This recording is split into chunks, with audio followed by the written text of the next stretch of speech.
Welcome into 11 Personnel. I'm Nick Roush with Adam Luckett, and it feels like I've been baptized, Luckett, and I'm coming out of the new waters, the boiling hot springs, into some fiery hot takes before Kentucky takes on Tennessee. Feels good to be back. Been taking some time off, hanging out with our second child, and so the 11 personnel is going to be my reintroduction back into the take game, Luckett, and I'm excited to be here today.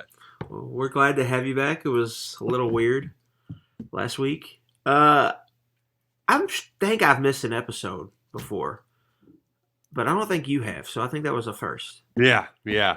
So we've each gotten one off. Okay. Yeah. Gosh, twist our arms. But so I might be a little rough around the edges, like forgetting some things, a little slow. I've been just talking baby and like up at weird hours. So I might be a little off my game. Forgive me. What's going to help me get back on my game is some of this here. Oh no, where'd I put it? Port Royal Plants.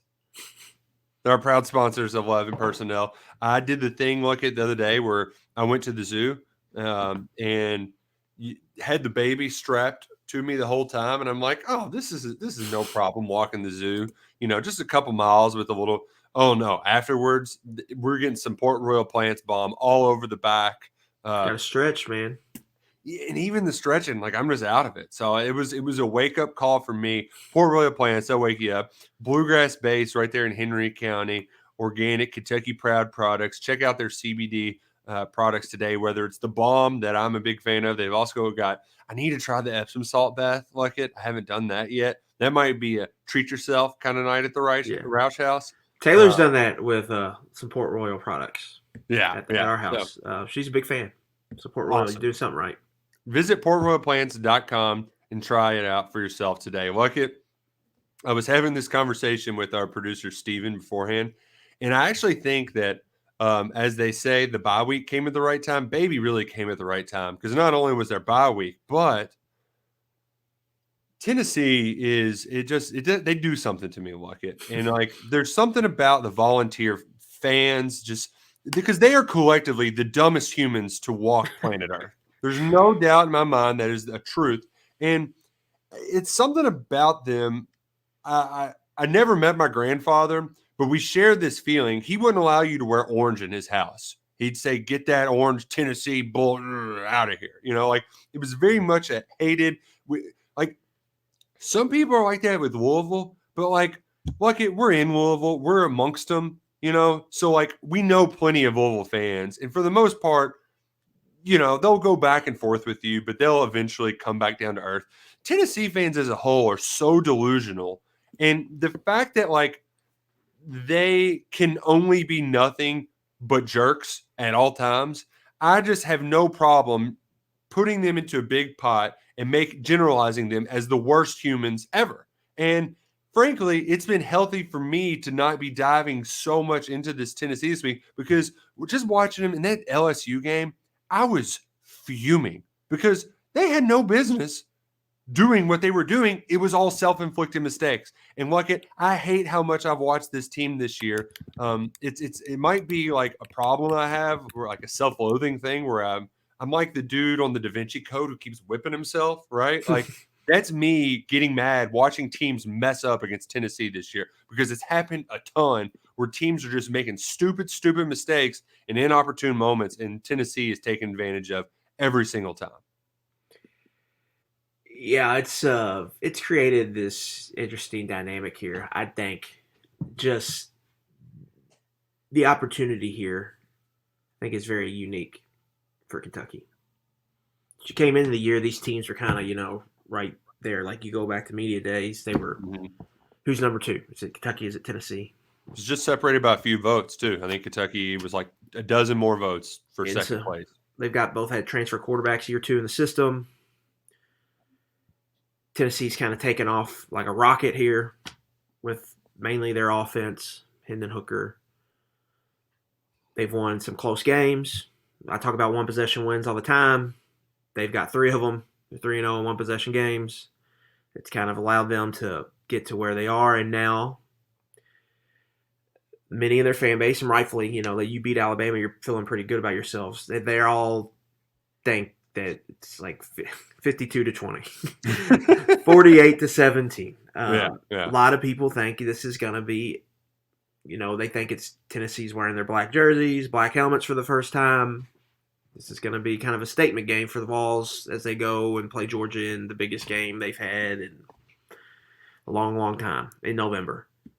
And here comes little old Kentucky with their NFL quarterback, all SEC running back, and a top 10 defense in 2 weeks to prepare. And that defense had a sour taste in their mouth at how the game last year went. And it's a game Kentucky thought they should have won. You can go back. There was about 5 to 6 key plays in that game that all kind of went Tennessee's way. But that's how football is sometimes. You got to give them credit for that. So there's all that there, and it has a chance for Kentucky. Like, this is just a great, great, great opportunity, and it's what makes this sport so awesome. Now we'll see if Kentucky can go and finish the deal, but Tennessee's up there on the throne eating grapes, right? Yeah. They think they got bonds on them, They've got a battle. They're getting rested up for this battle next week, and Kentucky's just got a chance to come in here and really stick it to them, and so we'll see if they can do it. And we can kind of go through. You mentioned, the ball bounced Tennessee's way in that shootout last year. That's kind of been the case, as I alluded to earlier. The Pitt game, Keaton Slovis goes out first half, so they're playing a backup quarterback. Have some late breaks in that overtime win. LSU can't catch a kickoff to start the game. Yeah. The LSU one, or no, the Go Florida for one. Downs, yeah. Florida one, it was what they went 90 yards in the last minute because they couldn't tackle the dude in the backfield. Like, they had 2 guys, Miss Hen and Hooker, in the backfield, and 90-yard drive to go put up some more points before half. That was a close game. LSU, bunch of self-inflicted mistakes, and then back to that Alabama game. Like, Jahmyr Gibbs, just give him the ball, chew up Tennessee's timeouts. They don't run the ball at all. Tennessee has enough time to go kick a game-winning field goal in a tie game. So a lot of things have gone their way. And to put the shoe on the other foot, it's been kind of the opposite so far this year for Kentucky. Kentucky has been that team that has made the dumb mistakes. They've been the team that didn't have their starting quarterback for a game, right? So, football gods, karma, whatever you want to call it, I would like to think that some of this is in Kentucky's favor, and not just the matchup aspect of it, which we'll get to. So karma, yeah. I mean, if anybody if anybody has earned it, it's Kentucky against Tennessee. This rivalry has been such a kick in the groin so many times, even more so than that damn Florida series. And this one's always felt a lot more personal too. Yeah, just geography's big here, right? I think you mentioned it. Like, to me, the older I get, the more I kind of feel and understand this rivalry. Just because how the fan bases are the same, but they're not. Like, there's a lot of similarities, but there's also some differences, and I think both of those kind of drive both sides crazy. Like, their new thing is like the coal mine joke. I mean, like, aren't there coal mines in Tennessee? Like, am I missing something here? Like, I'm totally that's like, don't they have mountaintop removal in Tennessee? Like, what am I missing here? So it's just, again, like, Tennessee, they love to shove it in Kentucky's face, right? Yeah. They love to like, even when they were down, that was the one thing they always had, and they always went to. Kentucky's got a chance here to really shove a big one in their face. They can go there. And, like, Nick, if you win this game, I know, like, the season had all these crazy expectations. Yeah, no matter what, win or lose, you probably, odds are you're not hosting Georgia for the SEC East. But you win here, season's a success. I can't say that word this week, but it's a roaring success this year, because then you're playing with, kind of not necessarily house money, but you can get on, like, kind of cruise control here at the end of the year, and you can kind of bask in the glory of this Tennessee win. Which if is you can get it. it's like 2017 when you know people think of that season so highly because you ended it by beating Lamar Jackson as a 27.5 point underdog, right? What do we know what the number is now? What is it 11 or so? 12 and a half at all books as of about Really? noon today. Thought it might go down even more. I thought I was going to steal 13.5 a week ago, but and it also goes back to like it. You want to talk about time and place. Back in 07, Kentucky had the chance to keep Tennessee out of the SEC championship game. Right? Eric Ainge comes to town. You've been battered and beat up after a hot start. That would have been a chance to really in the season with an exclamation point. Lona Sieber gets his field goal blocked in overtime number 2. They end up losing in 4 OTs. That was the game I learned to hate Tennessee. I was sitting in the end zone close to that stupid band playing that stupid song, and that one cut me real deep. This is your chance to really be the Lucy to their Charlie Brown, right? Like this is a great opportunity to come get them back. And the thing is, as much as people want to talk about Tennessee's offense, I actually really like the way that Kentucky's defense matches up with them. Is it fair to say that Kentucky's defense is the best they've faced this year? Yeah, I think. Well, the way Kentucky plays defense, I think, is more suited to because they're going to keep everything in front, right? It's their most difficult matchup wise, kind of. They're going to make like Nick. I'll be very surprised if Jalen Hyatt is running free on a switch release down the seam. Yeah. I don't think that's like I don't think they're gonna get him matched up with a safety. I mean, not that'll happen sometimes, but I don't see that happen again and again and again. I think Kentucky, similar to how Florida played them, like they're gonna make Tennessee earn scores. Tennessee. I think Florida gave up a couple bombs in that game, but you look at all of Tennessee's touchdowns; they all had to finish in the red zone. And Pittsburgh was kind of the same way. I think that's kind of the path for Kentucky. Do not let Tennessee get some cheap scores. And then offensively, if you can put a couple 10-play drives together, you can shrink the game, make this a 10-possession type game. Then you get talking into if you get like a turnover on any type of turnover or turnover on downs against Tennessee, then all of a sudden you're in a game where 31, 34 points could win in regulation. And I think that's kind of the recipe for Kentucky. But the big thing is just do not give up the bombs. And we saw that was big last year. They scored on you miss a tackle on a little screen, score on a 75-yard or 72-yard touchdown because they get matched up. Their slot receiver gets matched up with a linebacker. That cannot happen. And then they busted a 37-yard run, I think. That's 3 touchdowns over 35 yards. You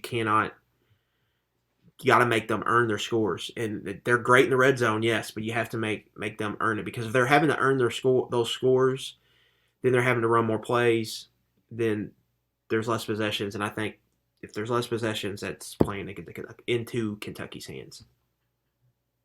Yeah, and there was something you mentioned, too, when we were going back about a month ago or so preparing for another big road trip at Ole Miss.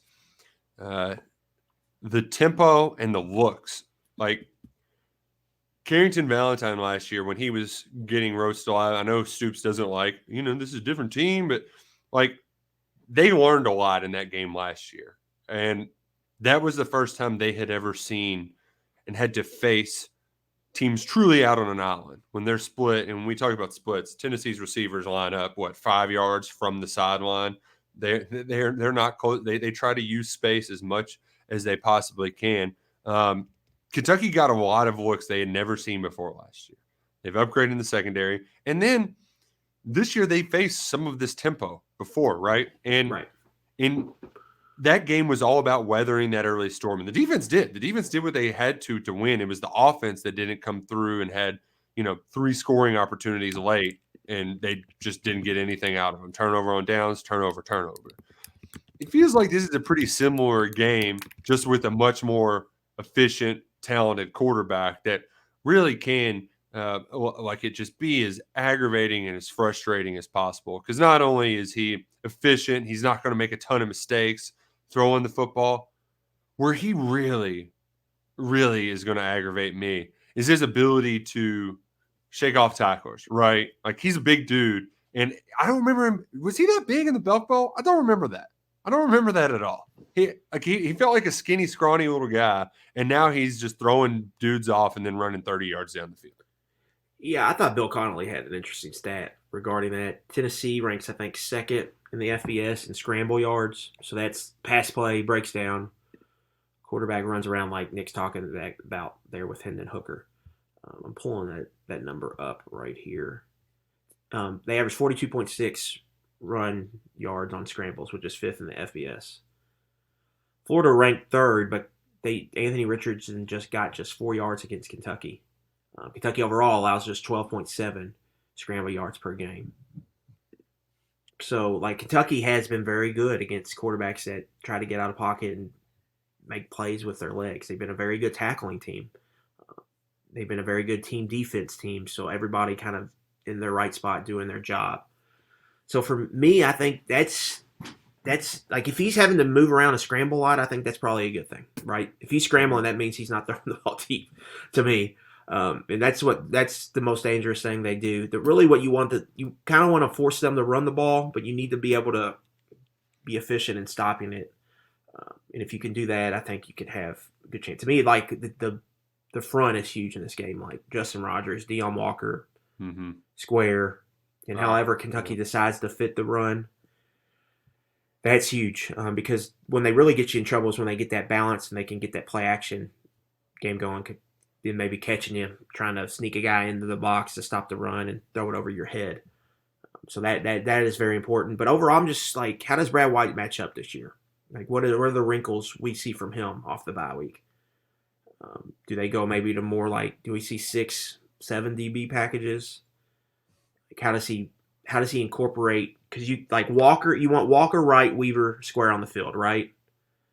How do you keep them on the field, but maybe get into more DB packages? All that kind of stuff will be something I'll be paying attention to. And then you mentioned the tempo. Like Kentucky held up well against Ole Miss's ground game, which I think it's a promising sign going in this game. Right. But it's all about the early haymaker. Yeah.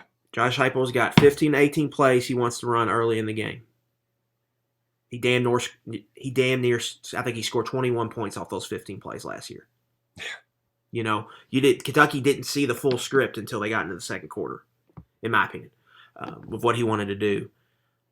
This year, it's all about, we saw them take a punch early against Ole Miss, settle in. That's what they're going to score one of those first 2 possessions. After that, it's just settling in. And when they do score, make them go down 9, 10 play drive, make them earn a touchdown. And then once you do that, you can kind of settle in and just play football from that point. But it's going to be big, like just not falling in a hole early in this game. Yeah, or at least one that's not too insurmountable, right? Or, it's beating a dead horse here too, but it's making them score points, making them score field goals, kicking field goals instead of scoring easy touchdowns off explosive plays. This defense has done a good job of bending, not breaking. And as you alluded to before, they've done a good job of tackling well in open space.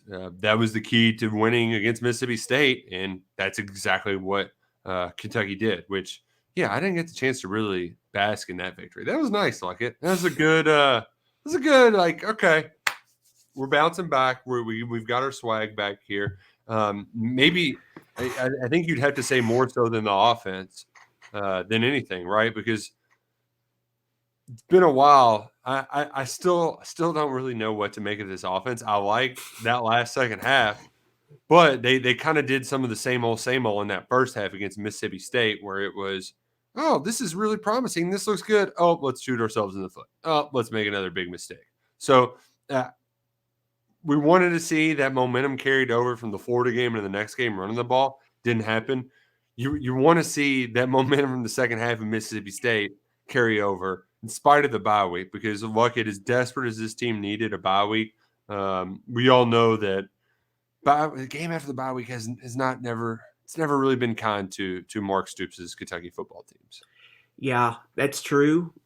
5-7 outright, 3-9 against the spread. But there's a big but in here.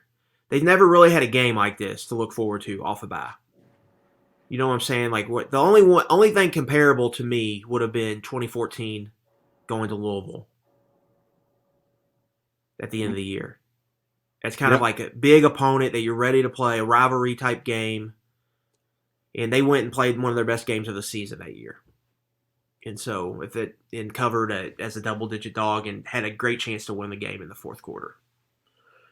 So if Kentucky can do that again, I think there's something to believe in. But if you believe in trends and all that, yeah, the trends are not promising. But then at the same time, they play their best games as underdogs. Yeah. They've won half of their 14 games. Since October 2019, they've been a dog in 14 games, and they've won 7 of them. It's pretty good. Like this is when they're at their when they're at their best. So we'll see what they can do. And since 2018, they've won 4 games outright as a dog of a touchdown or more. So it's not like they're just pulling off upsets. It's 2, 3, 4 point dogs. There's been some significant spreads, a couple double digit ones in there. Most notably, Florida in 2018. Mm-hmm. So which was 13 and a half was that spread. So it's right around what this is. So they've done this before, and so we'll see if they can do it again. But yeah, to the offense, on your point on that offense, Nick, like even against Mississippi State, there's just a lot on Will Levis's plate, right? Yeah. They decided, all right, Flax is out of here. We're gonna get my biggest frustration in that game was Rich pass the ball on first down. Come on, you're getting way too high. You're getting you're getting in too many third downs, predictable situations. But Levis just kept making plays. Yeah. On third down. Now we'll see this week. Tennessee sells out they're all in on stopping the run. Those linebackers are coming downhill. They're coming on run blitzes. They'll play 300-pounders at one time on the line of scrimmage. They want to stop the run.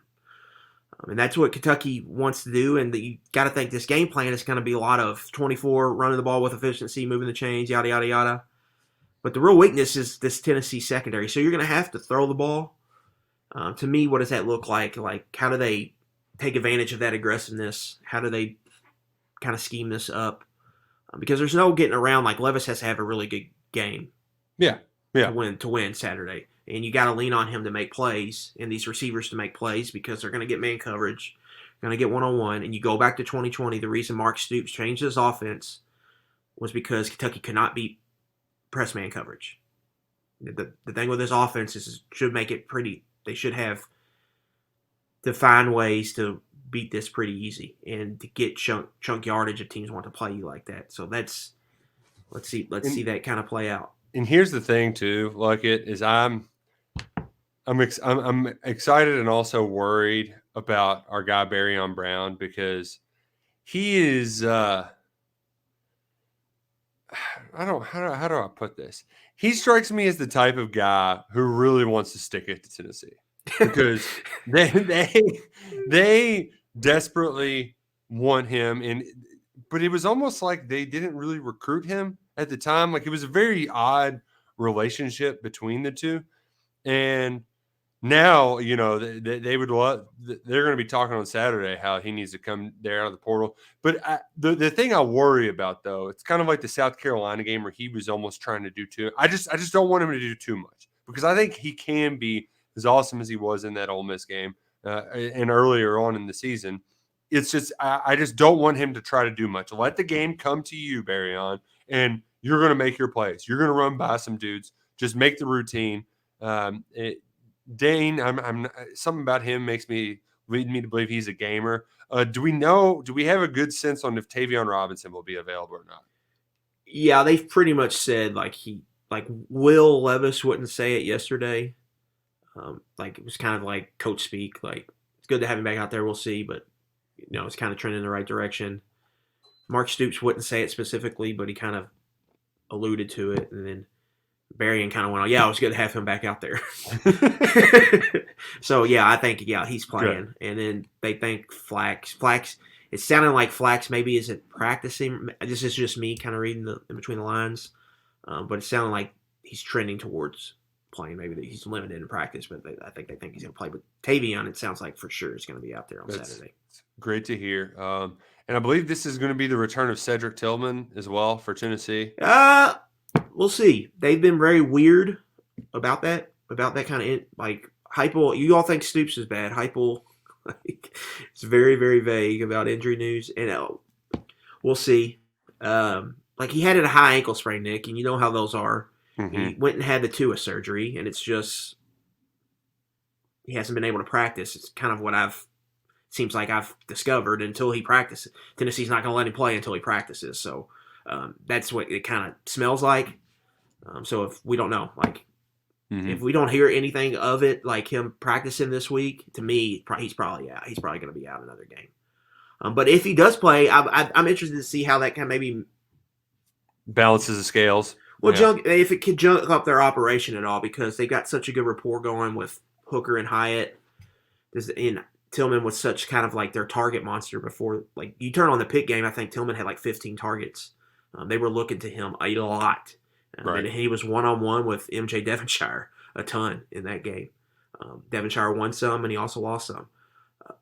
Like, does that mess up their rhythm at all? That'd be something I'll be watching if he's playing, but it seems like it's very much 50-50 for him at the moment. Interesting. That's been a Pete Thamel Saturday morning. Saturday scoop, yep. We'll know early, yeah. We'll know. Every game day morning, there's he has a bunch of tweets ready to roll out during college game day, and they've been targeting that Kentucky game for a while. It's going to be odd because Herb Street is on the call for this game. This is the first time he's ever called a Kentucky game, right? Yeah, in my lifetime for sure. Yeah, he wasn't even calling. He wasn't always calling games either. Too. That was they used to do the Thursday night game, the game day crew. Like it used to be him and Lee Corso. Like when we were in high school, it was him, Lee Corso, and Fowler. I think would call the Thursday night games. Yeah. They called a bunch of Louisville games. Like I think they were on the call for Louisville, Florida State, like the rain game, the Louisville, Devin Hester, Miami game. I think. Yes. So they did Thursday night games for a long time, and then like it's new, like 10 years or so. I mean, he's been doing this a while, but since he's been doing these primetime games. But yeah, this is the third week Kentucky's on, like, if they're not the number one game, they're the number two game of the weekend. And in each Kentucky, Florida, Kentucky, Ole Miss, now Kentucky, Tennessee, it's the game in that window. Like there's the noon window the first week, and it was a 7 o'clock ESPN window against Florida, and now against Tennessee. It's the game that people are watching. Yeah, it's a potential program elevating kind of moment if you can go down there and get a win against the number 3 team with everybody watching. You got an NFL quarterback people know about. Yep. Man, it's exciting. And so what does that look like? Like I would give Kentucky, if you look at a lot of the power rating graphic stuff, like it's usually somewhere between a 20 to 30% chance of victory for Kentucky. I'd put it a little bit higher, just because I feel like the ceiling is higher with Chris Rodriguez and Will Levis both back and healthy, and we haven't seen it a lot, so those numbers aren't necessarily baked in. So I think it's somewhere between a 30 and 40% chance for a Kentucky win. But if you were to lay out here's the plan, here's the best way here's the recipe for a Kentucky upset, what is it, Adam Luckett? Yeah, do not get in a situation like last year where they've scored 21 points in 10 plays. Like, survive the early wave, settle in. Then it's like you have to find a way.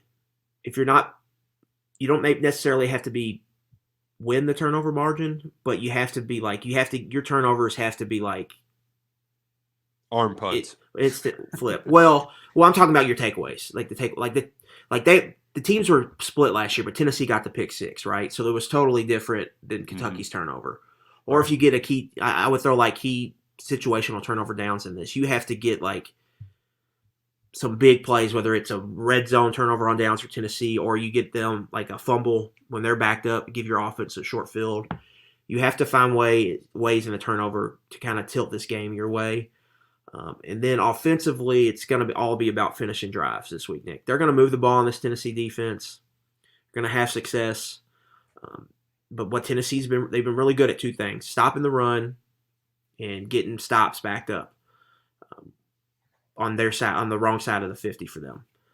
So for Kentucky, it's all going to be about finishing drives and being smart about how they go about it, because Tennessee's gotten a lot of people in trouble because teams roll the dice and get out of character on fourth down with some of their situations because they catch themselves trying to play out of character against Right.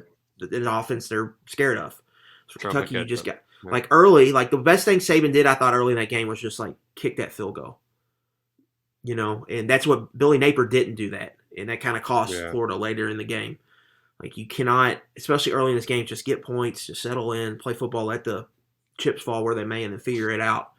And we heard Stoops this week kind of talk about it. It seems like he really regrets how he handled the end of that first half last year. Yeah. And I thought he did the right thing. Like they went to their best player twice on third and fourth down, both manageable situations, and the first one was behind him, could have been caught, should have been caught. The second one was a drop, and he slipped.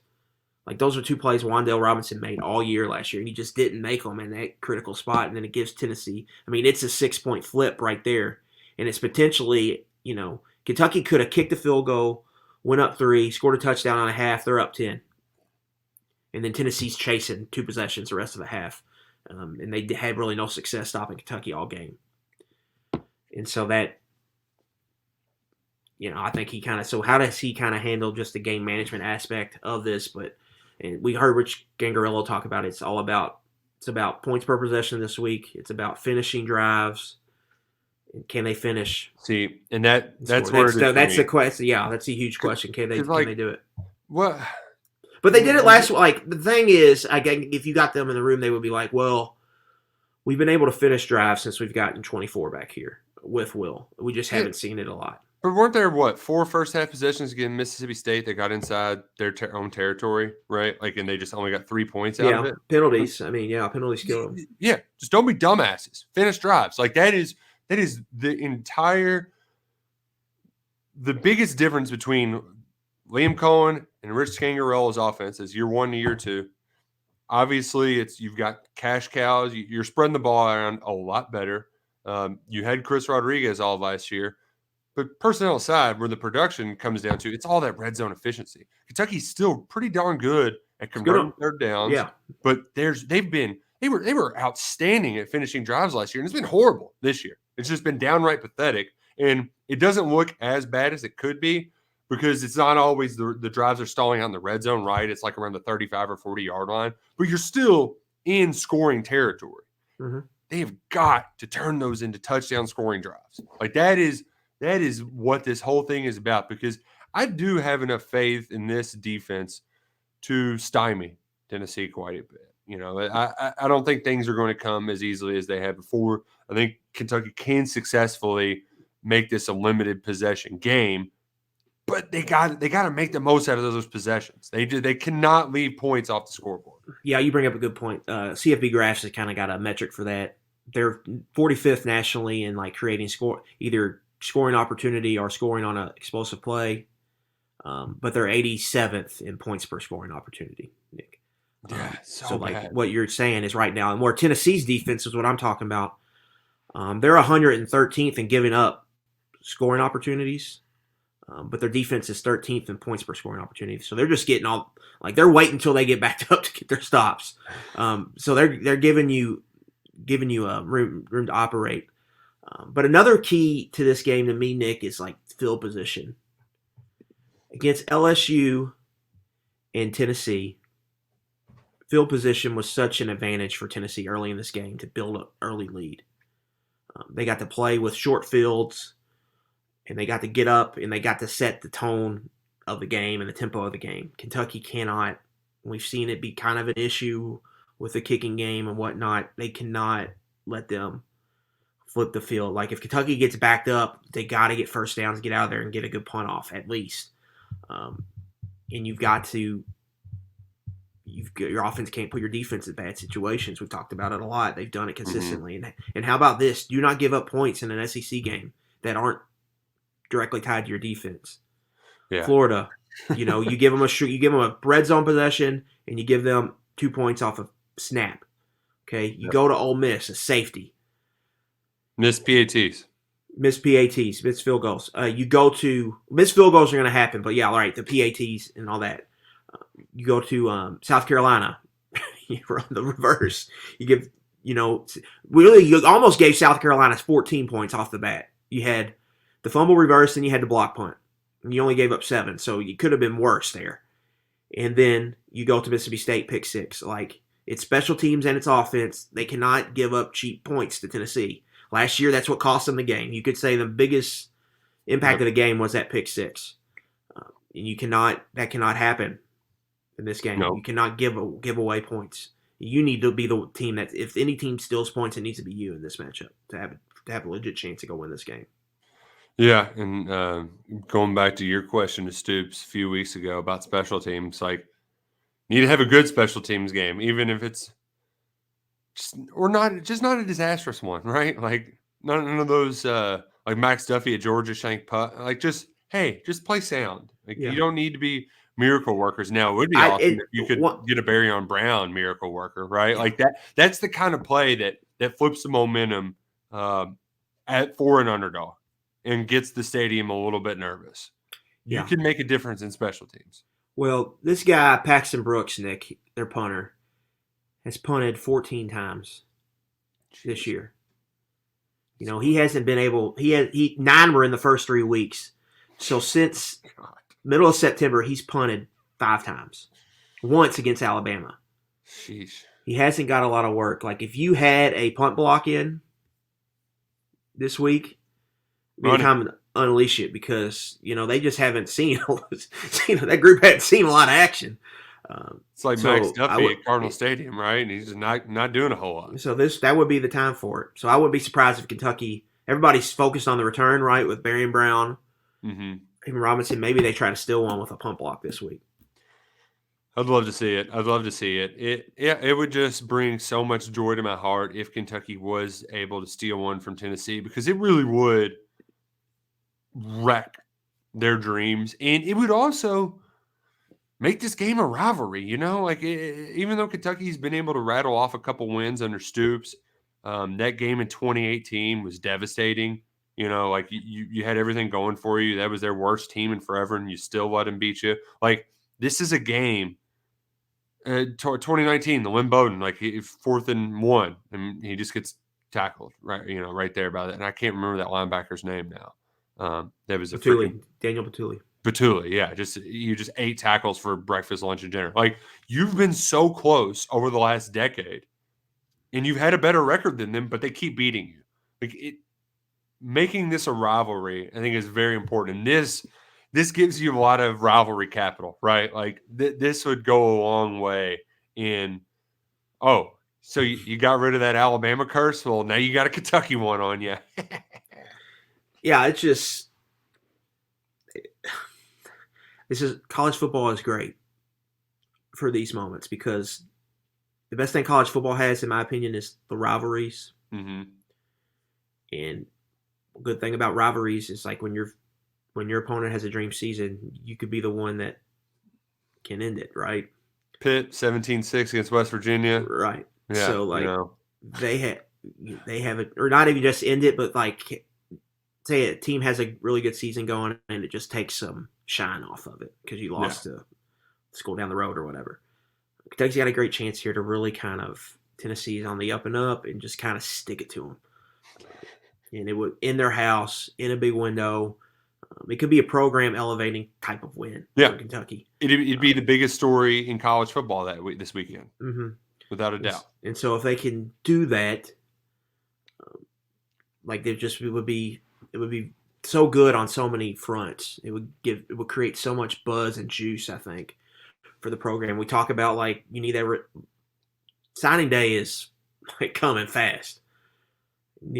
Less than 2 months. Get a quick bump before that arrives, and you can potentially close strong. Like, it could just have a lot of good vibes, and then it's really setting you up where you could host Georgia for game day, right? Mm-hmm. You're probably going to be 8-2. It might not be for the East, but they could be undefeated. You could be in the top 10, and then you could play spoiler again. In a couple weeks, and so that's on the table. Go spend New Year's in the Big Easy. So that's all. Like, it's on the table. Yeah. Just go down there, shock the world at Tennessee. We will be happily dancing on their graves in their stupid black uniforms if that is the case. But there's also we got to bring up something that's could be kind of morbid, but look, it feels like there's the Mark Stoops name in the coaching carousel is going to start churning up once again. And I know for the longest time we felt that last year was probably the biggest threat to him leaving. But his name is firmly in the mix at Nebraska once again. Now, granted, this is the part of it. Like Nebraska, you fire your coach, you have your initial reaction, but it's a long time before they're hiring a guy. So then you get like the second round of names, and that's where Stoops has been generated. His name has come up. Yeah, I think obviously the Big Ten West type of fit with Nebraska could make sense. Our Nebraska on 3 side is reporting that he's kind of a legit candidate here. And you're going to hear all the kind of like cookie cutter reasons. Yep. Football school versus basketball school. Yep. Nil money. He's still not making $8 million. Recruiting reasons, NIL, all of that. So I think people need to be ready for that. I don't think he's going to Nebraska. Now, no. Iowa's a different story. That's the one I think you would have to watch out for. I think the Pelini, the relationship he has with him, I think that kind of disqualifies Nebraska. But, man, after Iowa took a licking at Ohio State, I gave you all the unders in my pick 3 pick. I ended up just taking Ohio State in the points and never had a doubt that they were gonna cover that. In true Roush fashion. Yeah. I flip-flopped at the last minute. Big surprise. But after the game, they had that quote that's kind of going around about how classy he was, and Kirk Ferentz he sounded really defeated. He's like, "Well, it could be worse. I could be you guys." You know, like it definitely. Like he's going to be forced to fire his son, and he might just retire. Or retire, yeah. Like he might just retire instead, and that job, like it doesn't feel like it's as far. I mean, they were second ranked in the country for a long time last year, right? Like they already have a lot of good pieces. You can just go get some offensive ones in the transfer portal. Yeah, it's home, and it's still the Big Ten West where. There's a scenario for a 7-way tie to finish the season. It's also home to Brett Bielema, too. Yeah. And he's in that division. He might be about to win it at Illinois. By the way, there was some bold projections of Brett Bielema versus Mark Stoops in Tampa, and I wanted to just get in a room with those two. Yeah, can we lock that in right now? Yeah. Let's go to Ybor City, right? Yeah. You might see the coaching staffs might cross paths there in Ybor City if that were to happen.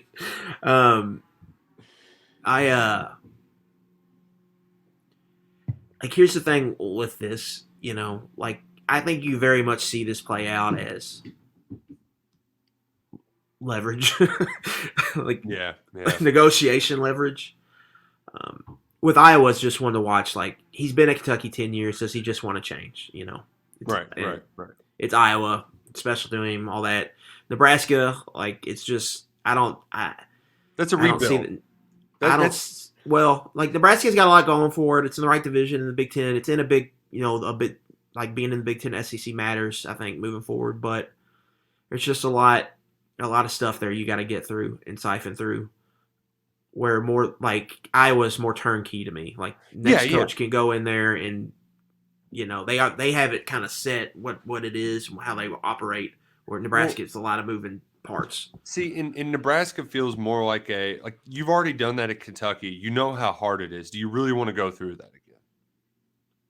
Do you want to leave? Essentially, he's got to ask himself: does he want to leave?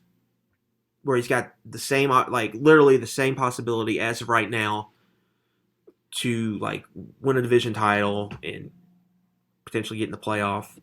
Now, I think that calculus changes when divisions are scrapped in the SEC. Right. And 9-game schedules are here. It gets it just gets a lot harder here at Kentucky when that happens. But as is right now, it sounds like Texas and Oklahoma aren't coming for a while. If they're not coming for a while, that means I think the Visions are going to stay for a couple years.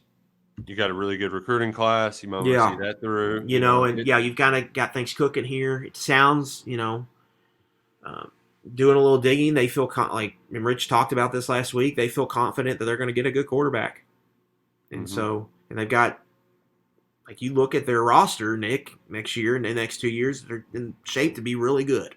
Yeah. And as bad as that offensive line was early, like, I think they're all going to be back. I mean, they can all be back if you bring them all back. Everybody but Tayshawn. Tayshawn's he's the only one that can't come back. Yeah. But you get Horsey back, and then, like, there's a blueprint where you could get that offensive line where it's not going to be one of the better units in the SEC, but it could be middle of the pack next year pretty easily, I think. If Flax develops just a little bit more and you can find a quality tackle, there's a path there to competent play. And then you can, you're going to have depth, I think. Yeah. With DeAndre Buford playing some, Keontae Goodwin should be ready to contribute at some level next year. And so there's some options there. And then on defensive side, like, Nick, they can return. They're going to lose Square, and that's going to be a huge loss. They're going to lose Wright, and that's going to be a huge loss. But they could get J.J. Weaver back. Year 3 for Trevin Wallace potentially. That whole second. Keidron Smith. They're going to have to find another corner, but you can really talk yourself in that secondary, like Carrington Valentine, Jordan Lovett, Alex Safari. Yeah, there's a lot of pieces there, and so if you can keep you need to keep Brad White around for another year.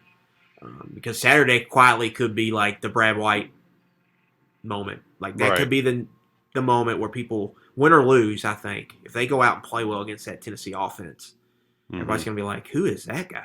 Yeah. That's the guy Brian Kelly wanted to hire at LSU last year. Is that right? Like, what is his, what do we need to know about him? Know more about him. And so that's going to be a key too. So, yeah, I mean, he's just got a lot going for him. It's going to take something special to leave. Like, to me, I don't see him. You would think, at least, that he would want to leave for a place you can go in, like a Brian Kelly situation at LSU. Go in, you there's a blueprint to win a national championship there, in a 4 or 5 year period, you could get there. And it's easier to get talent and all of that. And so that's what I see. But I do think they probably want some more financial backing. The NIL stuff. We know Kentucky's kind of drug their feet on that, but they're also dealing with those whatever. Like, I don't think much is going to come of these Chris Rodriguez violations. Yeah. But I don't know if you saw this. Cleavon Thomas is at Montana State, started every game, and now he's suspended by Montana State indefinitely for they're calling it a compliance issue at his previous school. So he was also involved. So I don't know what's going on there. So. There's a lot. There's been a lot of change here in Kentucky in the last year or so for Stoops. Yeah. So prepare yourselves for the coaching. Yeah, just get ready for a while, probably 2 weeks after the Kentucky Louisville game. Just with signing day and all of that, it's just gonna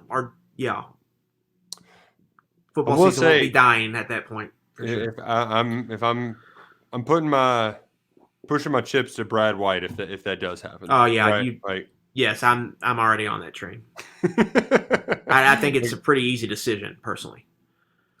Yeah, and even without the head coaching experience, I know folks are scarred by the Joker Phillips stuff, but Brad White is different. A head this coach. Is different. This is so much different. Trust me. Yeah, and I know that sounds bad, but I mean, Joker's a career position coach for a reason. I think part of they just wanted to keep him from going to Oklahoma, so they gave him the coach in waiting thing. That was just in bad hindsight. Decision. Yeah, it was just a bad decision on Mitch Barnhart's, and that's the thing too. Coach in waitings don't happen anymore. Like, they just don't. And we just didn't know. Like, at that time, they weren't the only ones, but people just didn't realize that was terrible an idea. The head coach in waiting. None of those worked out. No, it was just a bad idea back then. But that's just, you live and learn type thing with that. But I would feel confident in Brad White making that jump right away. I would, and it would keep a lot of the momentum kind of going in the right direction as well. You can still keep Rich around. Like a lot of it could be a period of instability, and I think it would keep the ship kind of moving in the right direction if that does get to fruition. But you know what? We don't got to worry about that for now. Just got to worry about kicking Tennessee's ass on Saturday. Look, I can't. I probably won't sleep at all Saturday night if they do win. It's just going to be, all nighter with Frank. He can hang out with me. We can have some bottles together. It's a night like it's what Twitter is made for. Oh, just scrolling through meltdowns. Oh, and going through the Tennessee matches because like they really are. They act like it's still 2006 online, and you can just be as hateful as you want and say. I mean, they do not have any sense or whatever on their trash talk. They're just nasty, and so to just piss on their graves would give me so much joy. Yeah, and just the Vols are back memes that Kentucky fans could throw out would just be incredible. Oh man, well, it's felt good to get back. I appreciate all the kind words from all of our listeners out there who congratulated me on the new baby boy. So we're excited here at the Roush House. We're figuring things out little by little, but excited for Saturday night. Should be a good one.